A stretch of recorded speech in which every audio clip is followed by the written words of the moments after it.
Hey everybody, I am here at Cenex, and Cenex is held at a UTAC site, UTAC Millbrook, and I am lucky enough to be speaking today to Conor McCormack. He is the CEO of UTAC. Conor, thanks for having me today. It's really... thank you for coming along. It's a pleasure. Great to meet you. This is a site that I've been very familiar with for a lot of years. So I've lived in and around the Bedford area for the last 20 odd years, and I've been in the motor industry for a long time, so coming here since early 2000s. Okay. So, you know, the Vauxhall days and the other owners of the business. But my first question to you is, why do you get up each day? Oh, why do I get up every day? Well, that's a good question. I get up every day now because I'm a real, I guess I would call myself a petrol head. Okay. And to use the old word phrase, right from I was very small, walking to school, where I grew up through in Northern Ireland when I was little, walking to school in the mornings, myself and my mate, we used to play a game every day. We would try and name the car coming towards you before you saw it. So we were, myself and my friend were into cars from very, very young age. And I'm in a very fortunate position now to be the CEO of the UTAC group, where I'm heavily involved in the automotive industry, not just on petrol engines, but as we develop now and our customers are developing the next wave of EV platforms. And as you walk around the show today, you'll see hydrogen featuring more and more as well. Yeah, so absolutely. I guess I'm a real passionate automotive guy, and that's what gets me up in the morning. Fantastic. From a career perspective. And in that career, who's really inspired you or helped you in your career most? I mean, as I go through my career, I know like different people probably through my career, and sort of today you see a lot of the sustainability leaders that are really kind of making a difference. What is it? Who is it? And what is it that's helped you most? Oh, I guess I would say there's probably three key influencers that have influenced sort of my approach to my career. Right when I was a graduate, when I came from Northern Ireland into London, I started my career in finance. So the first real memorable mentor that I had was a very loud, gregarious Australian guy. Oh wow! Who was working for the company that I joined in the graduate training scheme, and he really sort of inspired me and lit the fire in me around business and commerce. So he would be the first person. In the automotive industry, I've met so many fantastic, inspirational leaders, be they inside my own business. When I was the CEO of Inchcape in the UK, some of the general managers that we had running our dealerships I found really inspirational. And you know, working with all of the OEMs and some of the big national sales companies, we had, you know, I had the pleasure of working with and alongside, you know, the heads of businesses at Jaguar Land Rover, at BMW, at Toyota. So there's been a number of sort of key influencers that have helped shape my thinking and approach to leadership in the automotive industry. And the thing I love about it is it's so dynamic. Every day is different. Yeah. Every day's changing, and the industry's now in this phase of transformation. It's just I find just really inspirational. So I take my inspiration from lots of different areas. Fantastic. Because whenever you say to somebody, you know, why are you in the automotive industry? I mean, it does sound like maybe you did want to ultimately get into it, but I mean, I was cleaning cars and fell into the industry back in central London in Edgware Road. But today I fell into it, basically. How did you get automotive specific? So how did I get automotive specific? I guess I would split my career in two. So the first half of my career, I would say I was a product brand person. So I worked, and my CV has got companies like Gillette, L'Oreal on there from my early days. So very much consumer goods, big brands. I then moved into retail at B&Q and Kingfisher, where I loved the buzz and that day-to-day immediacy of business and finance. And it was really back in 2004-05 when I left B&Q, I stepped into the automotive industry as CFO for Inchcape Retail in the UK. And that was a dream job, because it was a combination of finance, it was a combination of retail, it was a combination of cars. And straight away when I started, we started to do deals as well. So we were on the acquisition trail. So that was my first jump into the automotive industry from a career perspective. So that was a match made in heaven, if you like, from a career perspective. Certainly jumped in a bit higher than I'm. Jumped in, jumped in with a finance background. Those kind of functional skills are very transferable from one industry to another. But a combination of the finance background, commerce, retail, brands, automotive. It was just fantastic. Well, you're still here, so you must be enjoying a bit of it. Yeah, it gets into your blood, as they say in the industry. Once it gets into your blood, it tends to stay in there. You've either got it in your veins or you haven't. And you can check out, but you can never leave. So you joined UTAC in 2020. We share that kind of transitional in COVID kind of journey. Taking on the role of CEO, how was that transition into, I mean, because you've been a CFO, you've done all that sort of stuff, but coming into the business in a really difficult time, what was that like? I think, whenever I joined Millbrook, as it was then, so this is pre-Millbrook being owned by UTAC, I came in for the previous owner, who was a PLC in the UK. So I came in to do the carve-out of the Millbrook business from the then owner for it to be sold to the UTAC group. So I had come in with deal experience, I'd come in with automotive experience. For some bizarre reason, the whole way through my career, I've had some kind of connection to French companies. Okay. And it just so happened that it was like everything seemed to merge together quite good. So I joined in September 2020 to do the Millbrook sale to UTAC Ceram. I'd already had the CEO, CFO experience, so seeing that bit through the initial deal phase, getting the deal done, post-acquisition integration, during COVID was a real learning experience. And that's what, you're never, every day you learn something new. And then more recently, we've changed the governance structure in the group, and I stepped up to become Group CEO in March of this year. So I find it's easier. It's the second time I've transitioned up into a CEO from within an existing organisation. That has got huge advantages because you know the business, you know the culture, you know the politics, you know the strengths and weaknesses of the group and the organisation. So that's made the step into this CEO role quite seamless. And I think CEO is a very ethereal kind of job title, right? I mean, we've got CEOs of companies that are startups that really just do everything. And there are CEOs of global companies, much like this kind of environment. How do you see your CEO role? How would you define it? I would define my role as being three things.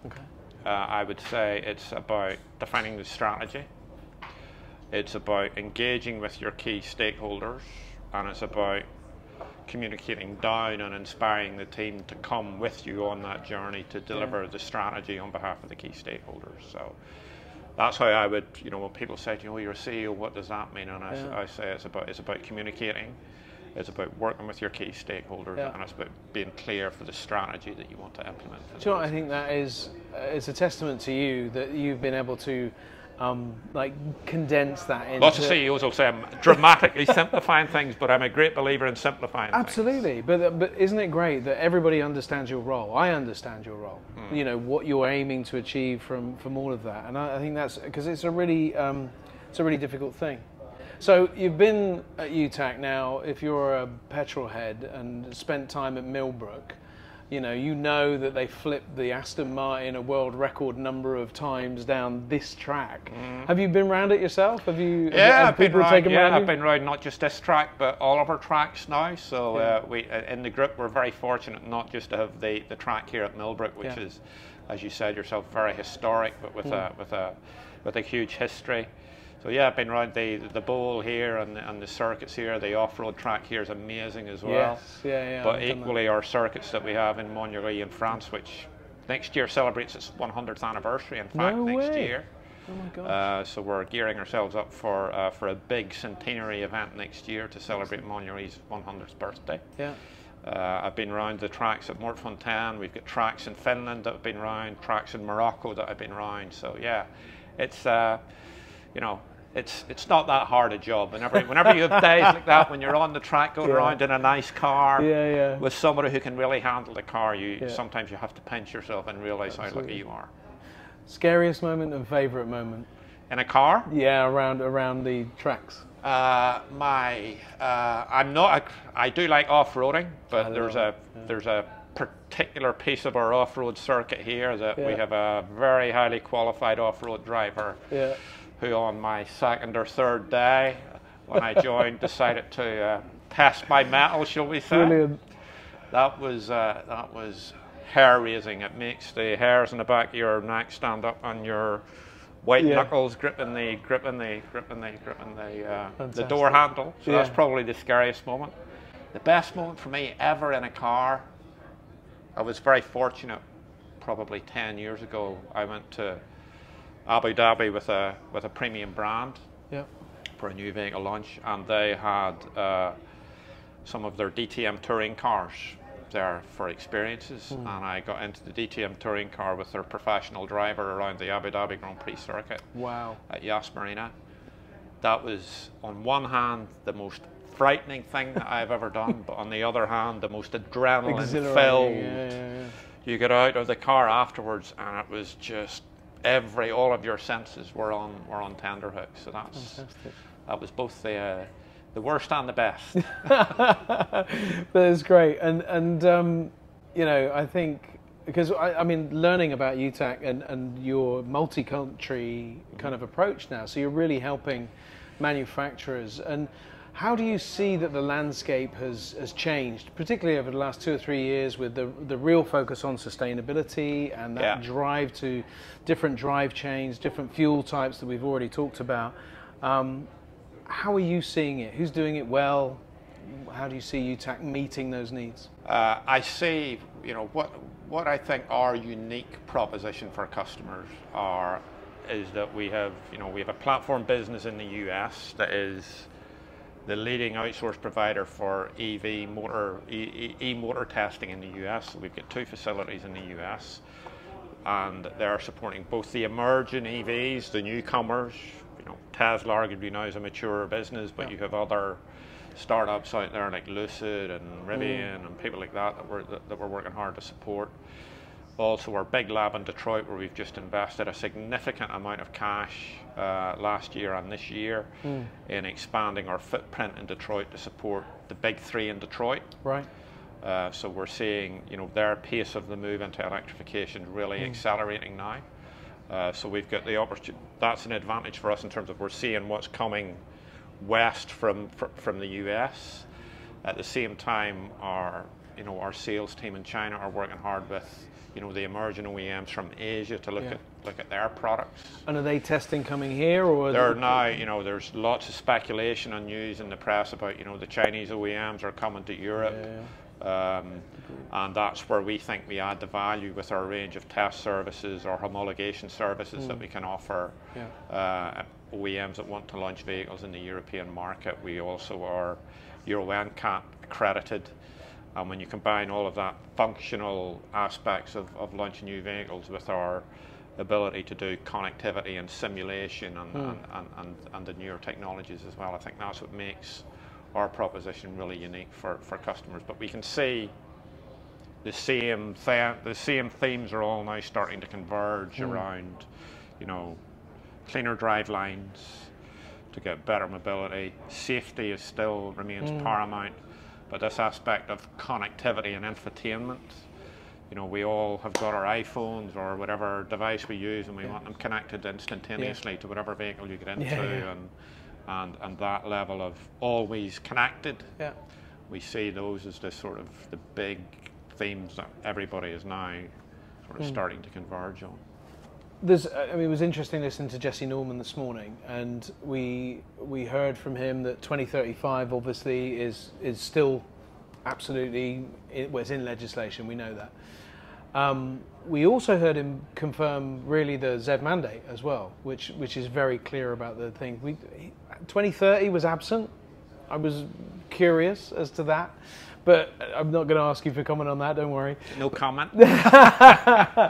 But what I did want to ask you was the ZEV mandate. I mean, do you really think that that should be ratified and confirmed into legislation, or is it okay in its woolly format at the minute because it's not confirmed?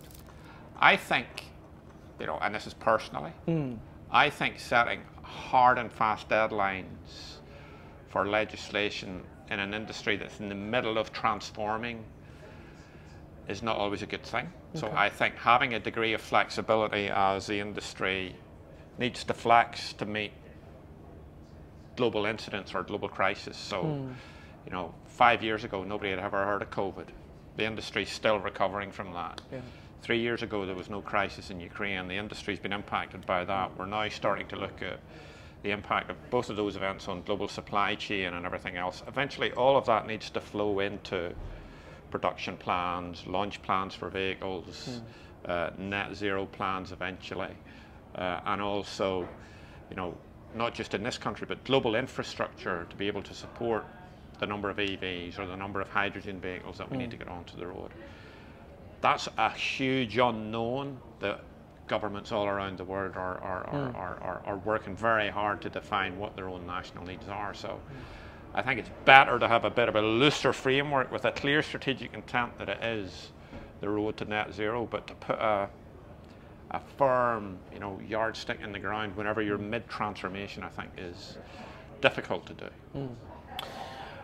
I suppose, though, it's fair to say, though, that the ZEV mandate and the dates in time are actually probably playing into the UTAC wheelhouse in a sense, in that manufacturers are obviously having to do a lot of work now to transition to different drivetrains and different fuel types and all of those kinds of things. What are you doing to upskill your teams? Because I know people are really important in the values that you have as UTAC. What are you doing to upskill your teams and equip all of your sites? I mean, the battery storage facility or the battery testing facility and things like that. What's going on for you guys in that respect? So, I talk about leadership the UTAC way, which is based on our UTAC values of integrity, innovation and expertise. Clearly, two things of those are playing right into the heart of what's going on in the industry transformation at the minute with innovation and expertise. So we're continuing to invest in the hardware, as I call it, new facilities, new testing capabilities. We've got our battery test facility here that we're expanding. We've got EDU, e-motor test cells that we're continuing to invest in. We've got hydrogen capability here on site that we're continuing to invest in. Yeah. So our investment in hardware is very closely aligned to where we see the industry going and the demand that we're seeing being generated by customers out the back of legislation and longer term environmental targets for their own businesses. So we're continuing to invest in the hardware, and from a software perspective, the people, we're continuing to recruit through our technician programs, our graduate programs. We're developing our engineers through the engineering pathways that we see. Our engineers who join us as graduate engineers moving through principal engineers, senior engineers, master engineers, chief engineers. So we've got a very clear technical training roadmap that we're pursuing with the teams from a technical perspective, and likewise from a commercial perspective and in all of our support functions where we're investing heavily in sort of training and development of our people. I'm a huge believer in that. I personally have seen huge steps forward in my career from investing in training and development. So it's something that I'm a real strong proponent of in our business. Brilliant. And I think, aligned to that, you're actually having to make a huge investment in almost everything, aren't you? A huge investment in the people, but I love that that's the first port of call, because for me that's one of the most important elements of our industry. The people are so valuable. How is it trying to get a balance between that huge investment of both in people but also in the hardware that you've talked about, with also making a profit for your shareholders? Because it's a difficult time, isn't it? Yeah. A really heavy demand on investment. Yeah. Are you having to sort of plan it out longer, or are you still being able to kind of keep both happy? Well, that's back to the box number 2 that I talked about, is the role of the CEO is about managing the stakeholders and communicating with the stakeholders. So, one of the key stakeholders obviously is our shareholders. And part of that, we've got at the start of every year, we do a very clear budget that we then reforecast as we go through the year. A key element of that is CapEx and what we're going to invest in the hardware, but also it's not just for 1 year. We're right in the middle now of doing a plan for the next 3 years that will take the horizon out to 3 years, so that I can take the opportunity now to share with the shareholders how much commitment we need to make to ensure that UTAC stays at the front edge of providing the types of mobility services that we need to offer our customers. So we look it out to, we're right now in the middle of doing our 3-year business plan. Really exciting. It's good that I love getting really nice straight answers from the difficult questions. Like I said, I like to keep things simple. Well, okay, so one of the things that I uncovered as I was researching, so I'm really interested in sustainability, people, and transport. You know, those are my things. But what I noticed was that you have beehives in France. You didn't see that coming, did you? I didn't say that one. No. You have beehives, and the reason I asked the question about this is I actually went to see some beehives at the weekend. Okay. And it was a I have a good friend of ours is an apiarist, actually. Oh, there you go. That's the word that I couldn't remember, but you've just but is there any plan to put some here? I think we're open to everything in terms of our environmental projects that we've been running specifically on this site. For example, in the middle of last year, we planted something like 5,000 trees on the site here. Oh, okay. As part of our I've seen them on the road down. Commitment. Yeah. So you will have, if you come down the board, you will see that there's a whole bank of new trees. Yeah. So and we do that because we are very conscious of the industry that we're working in. You know, our strapline for the group is, your trusted experts for safer and cleaner mobility. Yeah. And if we say that, we have to live it. Yeah. So it's about making things safer here on site for our colleagues and for our customers.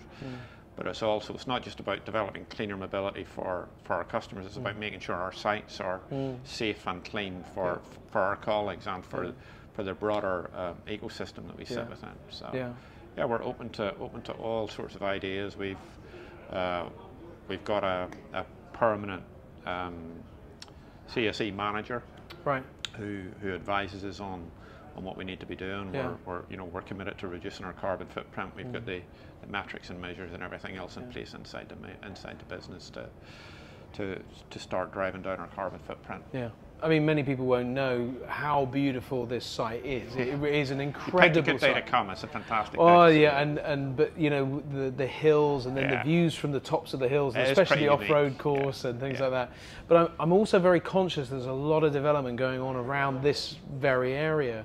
So I think there's a brilliant opportunity, and I'd love to come and help do the beehives if you ever do that, because I only live locally. So you're more than welcome. I'll pass your contact Absolutely. details on Not to that our, I'm to an our apiarist, CSE but there we go.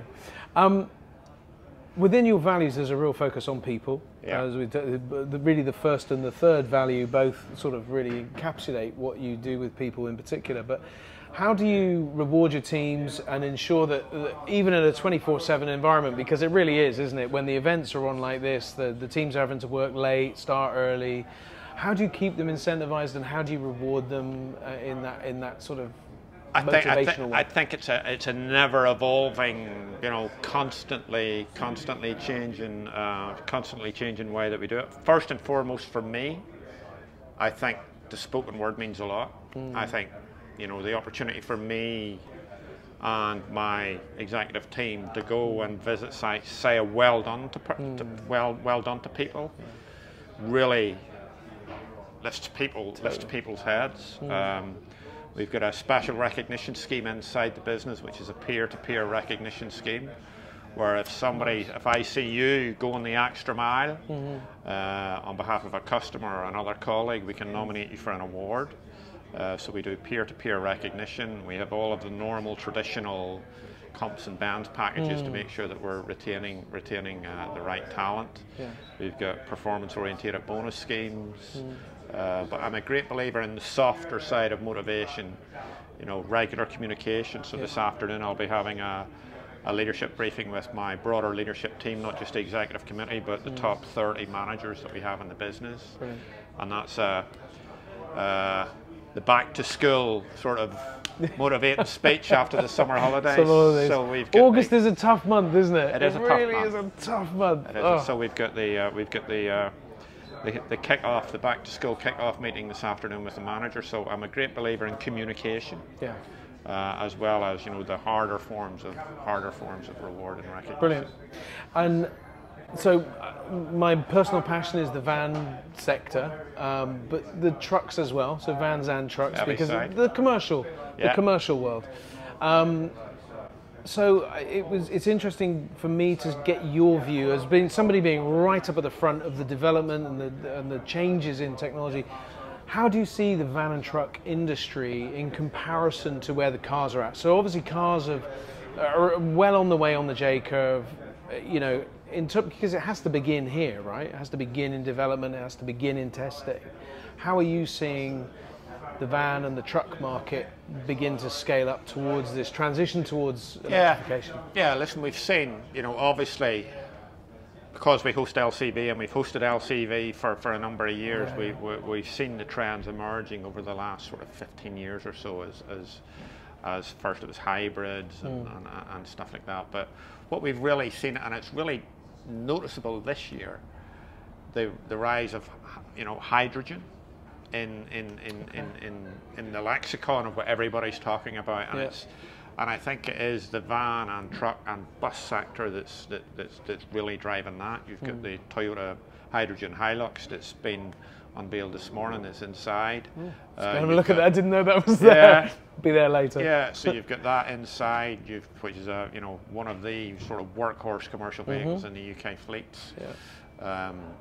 You'll see hydrogen buses running around that we're doing testing on. You'll see trucks and all of it. Yeah. So I think, yes, you're right. The lighter vehicles, the passenger car segment have accelerated faster into electrification. But I think because of the engineering specificities related to the heavier, commercial vehicles, buses, trucks, they need a different power source, and that's where I think my own personal view for the future is that there will be multiple different power sources to suit that individual vehicle's needs. I don't think it's definitely not a one-size-fits-all solution that we're looking at here. I think it'll be a combination of electrification, hydrogen, alternative fuels, depending on what that vehicle needs are. Indeed. And so I have a very important question. What's your favourite van? My favourite van. My favourite van. Well, my other. So I also do I'm the non-exec chair of a automotive retail group called City. So they're a big Volkswagen Audi partner. So I would have to say it's going to be it's probably not a commercial vehicle, the Volkswagen California. Oh, okay. Yeah, so it's based on the Transporter. Based on the Transporter. Yeah. So I like the California. Although I do like the Mercedes-Benz. Yeah. So and I'm a bit biased because they're the two commercial vehicle brands that we ran whenever it was at Inchcape. Okay. Yeah. So you're basically you're not allowed to say anything else. I'm not allowed. They're the two brands that I know the best. Let's say it. To be fair, so Mercedes was a brand I worked with for a lot of years. So the Mercedes-Benz Vito is one. I'd probably go with the VW ID Buzz because I focus on the electric. But anyway, that's okay. We'll let you have that one. What car do you drive? And what would you drive if nothing mattered? I currently drive an Audi e-tron. Okay. So I was a bit of an early adopter, so my Audi e-tron is now coming up for 3 years old. Okay. I love it. I think it's fantastic for what I need. It's got a 200-mile range. Home to back is no problem. Yeah. I love the feeling. It's a real premium feel. So I do like the feel of it. If it was no object, that's a tough question, because when I worked in retail, I had the huge privilege of being able to drive pretty much any car I wanted when I was the CEO at Inchcape. the petrol head is still inside me going. With nothing else mattered, it's fine. Yeah, I would have to probably. Favorite engine is definitely an AMG. Okay, they are cracking engines, aren't they? Yeah, I do like. Probably my favorite car that I had when I was a CEO at Inchcape was just after they launched the new S-Class Coupe. I had an S63 AMG Coupe. Wow. Okay. And that was. I look back on that and go, yeah, give me one of those any day. So my son is a technician at Sytner in Bedford. Oh, okay. Mercedes. Sytner's a great group. Yeah. They're a fantastic retailer. Absolutely. And he texted me, or WhatsApp me the sound of the AMG he was working on, and just kind of was revving it. But anyway. I got to visit the AMG factory in Germany, to go watch the guys build the engine. It's a bit special. I'm a bit biased from the time at Inchcape, but I do love the AMG product. Definitely. Okay.